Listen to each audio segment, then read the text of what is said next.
Ayan, dapat yung mga ganun, mga sobra-sobrang ano, iwasan natin itapon lalo na pag mataas na yung tampak para sa flooring. Kasi pag wala tayong jackhammer, mahirap magtibag. Kagaya ito kayo na, ito ginagamit ko yung tagad. Oh.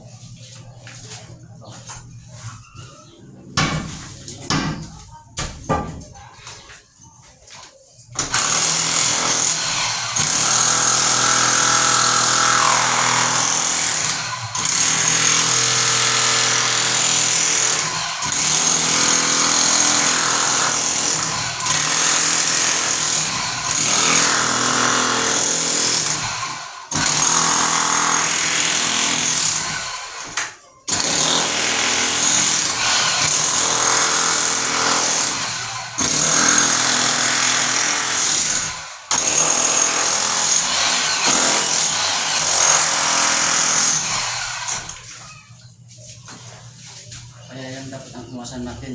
Iwasan natin tapon ng mga sobra-sobrang mga halo natin. Kasi sa susunod, mahirap pag wala tayong jackhammer. Kagaya nakalating oras na ako kakataya.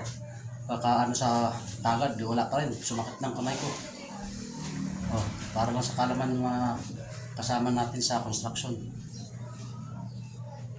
Ganyan lang.